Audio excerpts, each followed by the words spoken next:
Bruce with The Athletic. Obviously, to start with Donovan, 71 points with the career high and breaking all sorts of things.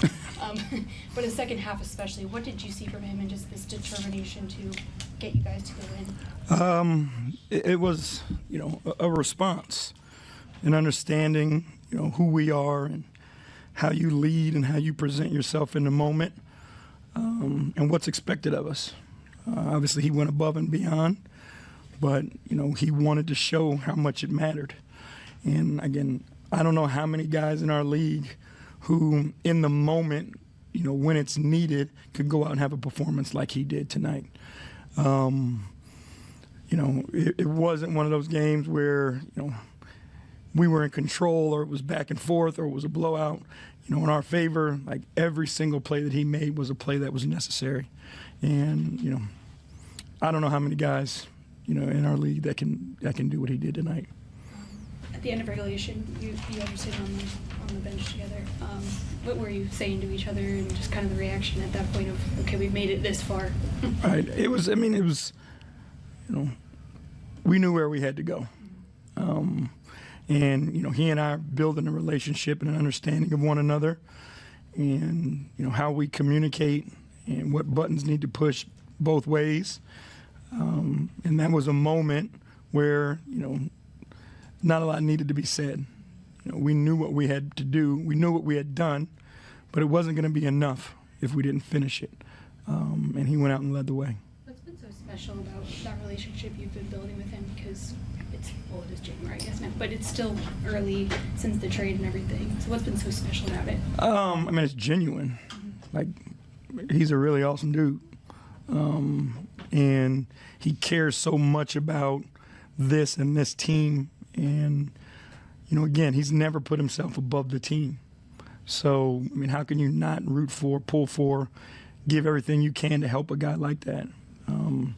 I think that's the way I feel. That's the way all the coaches feel, and his teammates feel that way also. Jason. How do you coach 71? Get out of the way. You try to see what they're doing, and you try to figure out, how you can continue to create opportunities for the hot hand. He didn't need a lot of help from me tonight.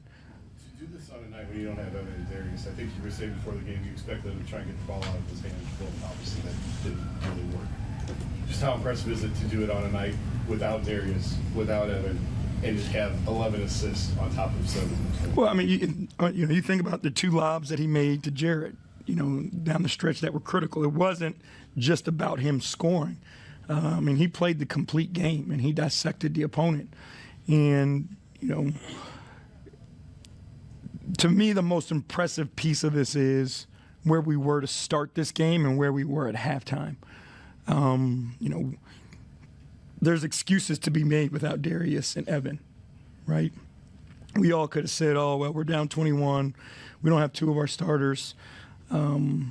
But he was determined to show that, this group and winning is the most important thing to him.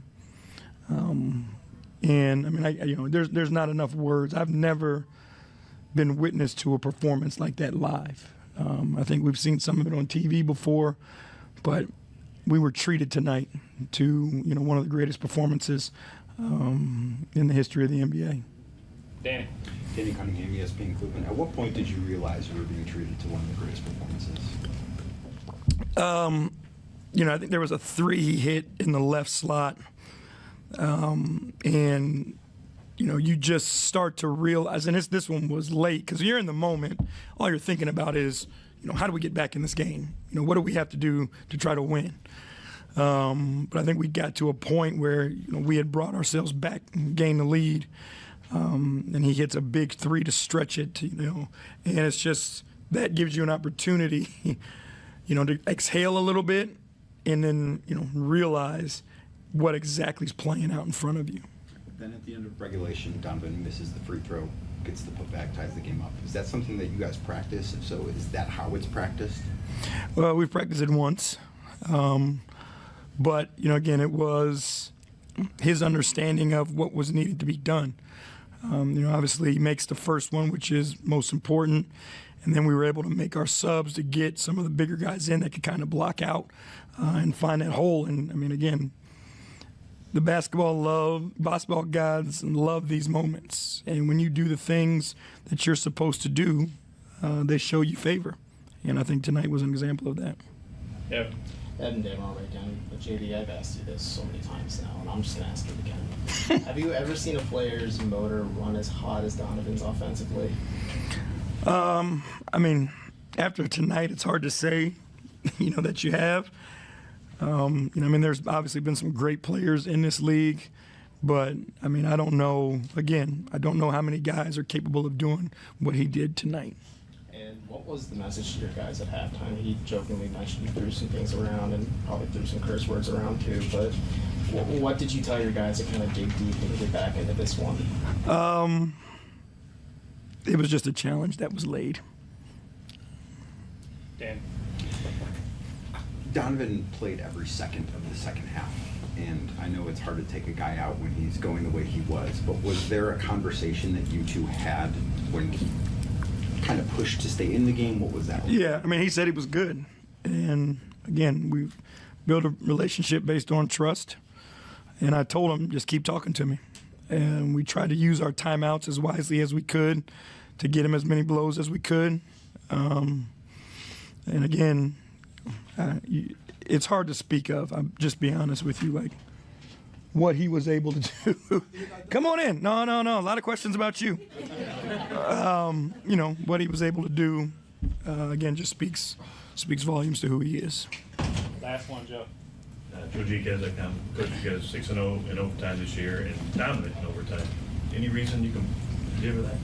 Yeah, we have a grit to us. We have a place that we can go where we just don't give in. We don't quit. And people are comfortable in 48 minutes, right? But we've got a mental toughness to us that allows us to be forceful in those final 5 minutes because we know what we're capable of. And again, it speaks to the character of our group and how special they are.